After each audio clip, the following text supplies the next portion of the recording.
Hello world, I'm Karen and this is my channel, Karen's Beach Reads. I am coming to you from Port St. Lucie, Florida. I am a book reviewer.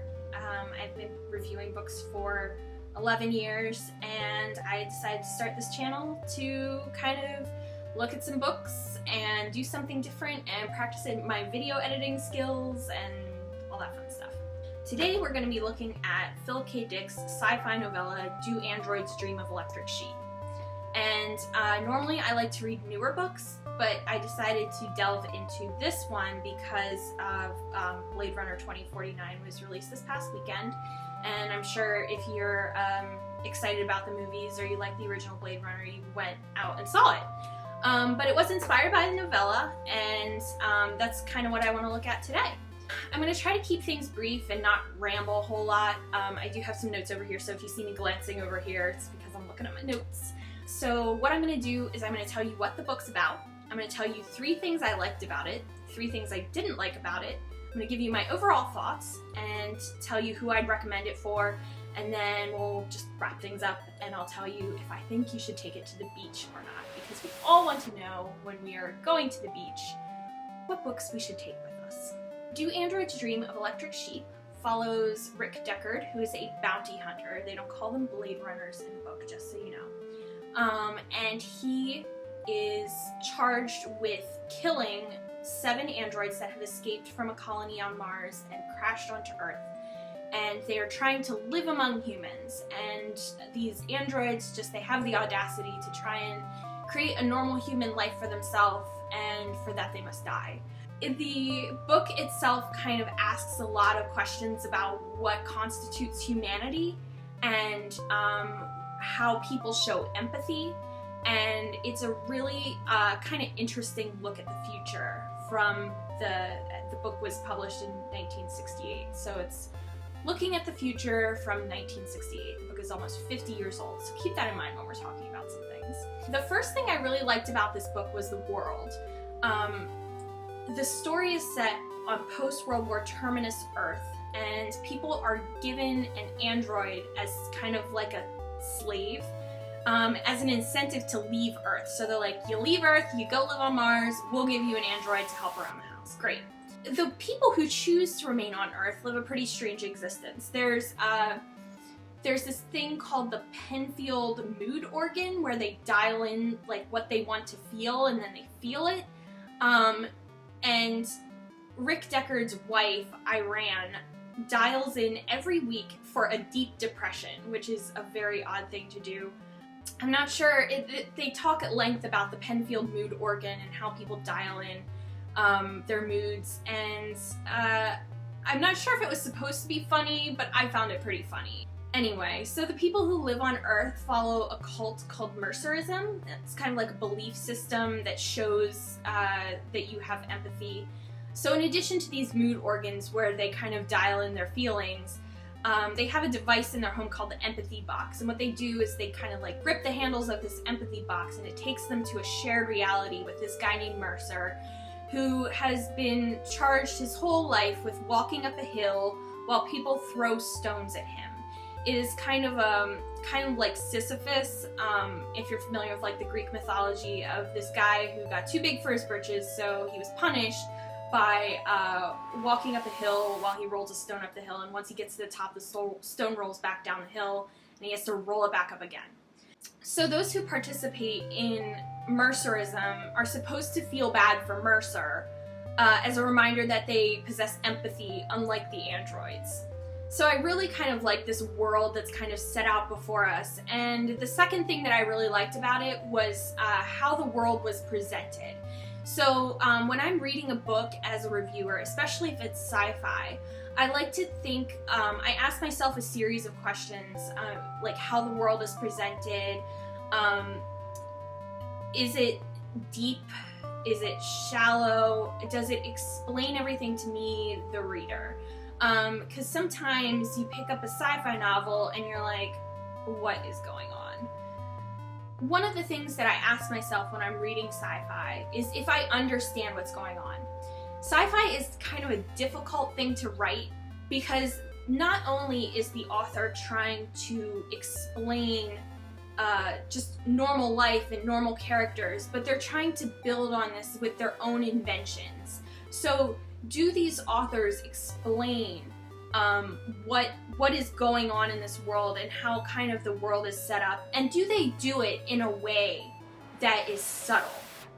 Because as a reader, I don't like a lot of exposition as well. Sometimes it's more effective to just throw someone into a world and try to figure it out. But if you're writing a sci-fi novel, you kind of want to ease people into it, or give some context clues about what's going on, give an example, like give a scene where it explains something.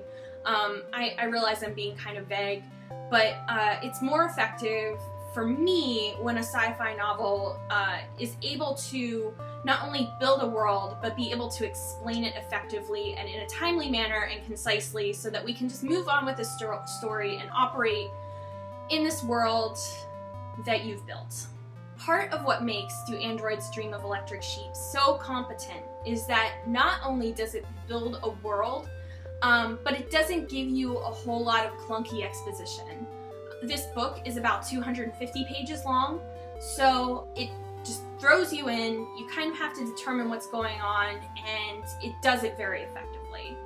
It explains to the readers what the characters are doing, as well as the social reasons and ethical ramifications behind their actions. And through the characters' decisions and actions, we can kind of discover what kind of people they are. The third thing I liked about this book was how it kind of started a discussion about what humanity really is. It asks, what makes a human human?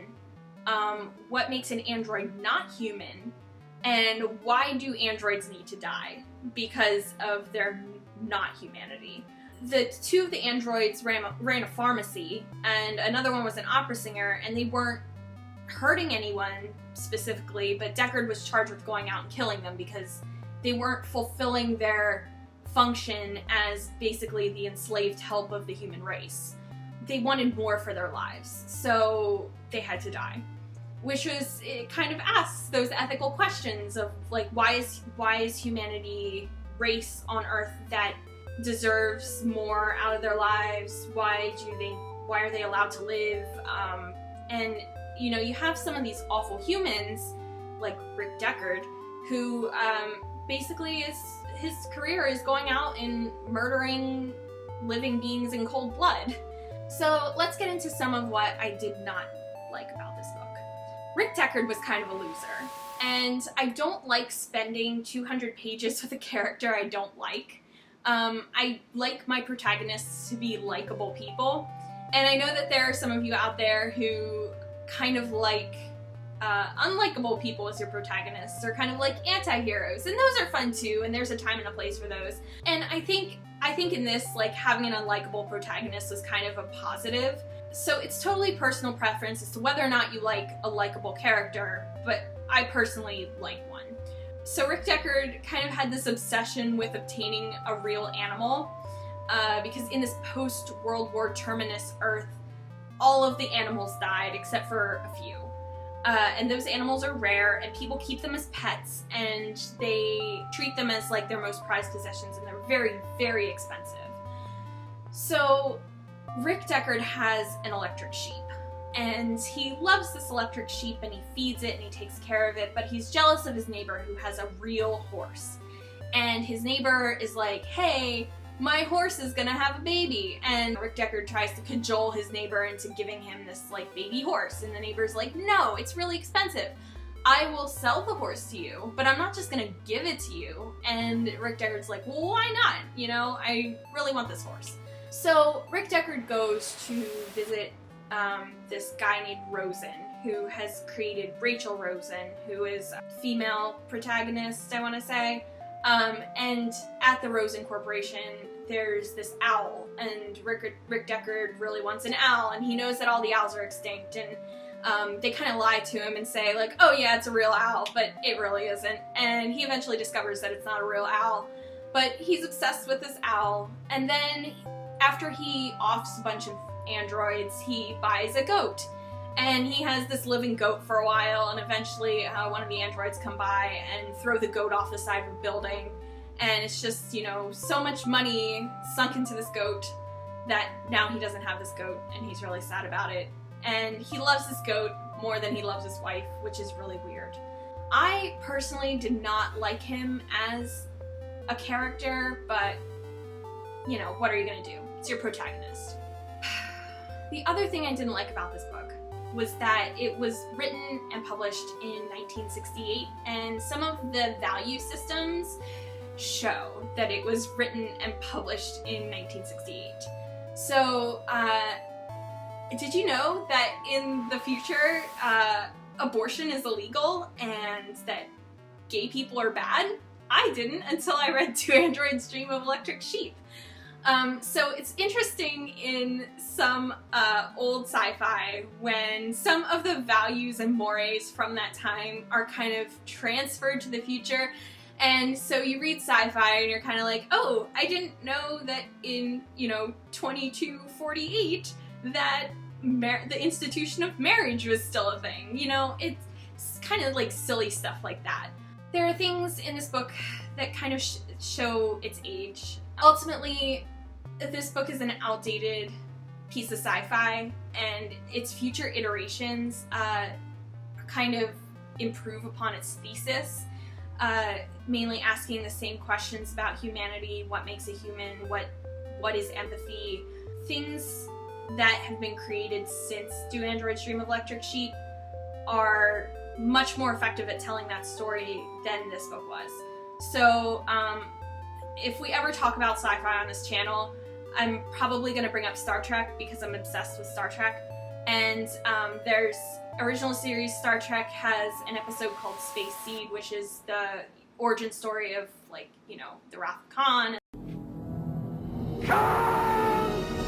So in that particular episode, there's the question of, like, is genetic engineering a bad thing? And, like, what do we do with these genetically engineered people? And then later in the Next Generation Star Trek, there's an episode called The Measure of Man, which talks about what rights, if any, do androids have? Commander Data, what are you doing now? I'm taking part in a legal hearing to determine my rights and status. Am I a person or property? And what's at stake? My right to choose. And those questions are better posed and better answered in future iterations of this ongoing conversation about artificial life. So, while this was very effective and a very effective argument about what makes humanity, ultimately, I think future ideas were better because it kind of built on it. The last issue I had with this book was its obsession with lead codpieces. On post-World War terminus Earth, men are still obsessed with their sexual prowess. Sad to say. So multiple times the lead codpiece is brought up as like something men wear in order to maintain their fertility, and rather than actually solving the issues of the day with, like, you know, how to clean up all the radiation that's maybe causing this infertility or whatever, we still have this obsession with men and their sexual prowess. So that was entertaining where the priorities in the future lie, but that was another interesting part of this book that I wasn't necessarily a fan of. So overall, I really liked the book. It was entertaining. It was kind of an entertaining look at the future, and asked a bunch of interesting questions about humanity. Ultimately, I think that it was a little outdated. It's a book that's almost 50 years old, but it's an interesting thing to look back at. It's kind of like I caught hints of like Fahrenheit 451, like I mentioned the Star Trek series. A lot of sci-fi and a lot of like futuristic fantasy tends to address various issues, and I felt like that's what this did. So it set out with a purpose, and it achieved that purpose, and it was clear, the writing was good, I really liked some of the concepts, the characters, that kind of stuff. I would definitely take this book to the beach and read it, and get sunscreen on the cover and sand in the pages, and I think you should too.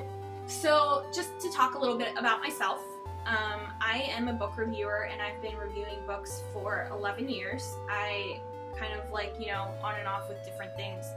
I started reviewing books when I was 18 for my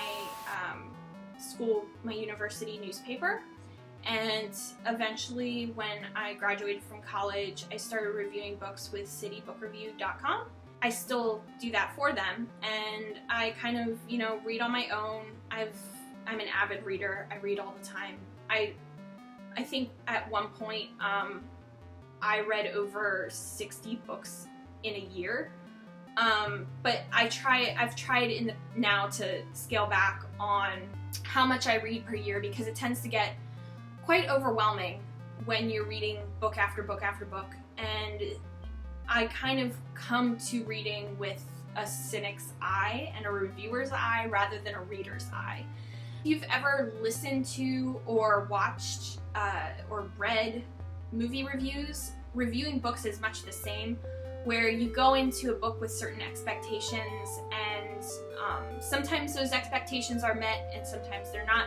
But as a critic, you kind of develop your taste, and you're not willing to read just anything. And if you come across a book that is just mediocre, it leaves a more bitter taste in your mouth than a book that's actually bad.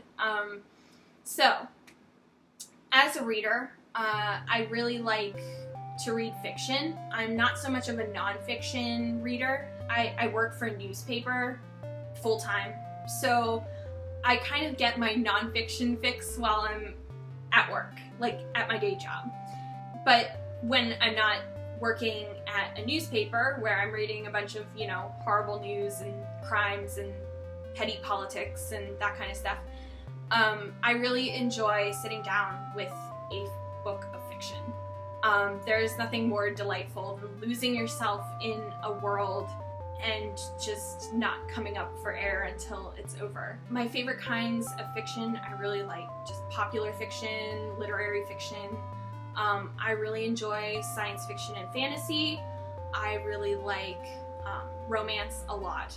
I'm kind of a romance connoisseur in that I can read a romance novel and articulately tell you what is good, what is bad, what didn't work, why it didn't work, and I've kind of developed my taste over the past 11 years of reading and reviewing books. And I've developed my methods. So every time I review a book, it's going to be what was the book about, what were 3 things I liked, what were 3 things I didn't, who would I recommend it for, and whether or not you can take it to the beach. So that is it for me, and I will see you next week. Goodbye.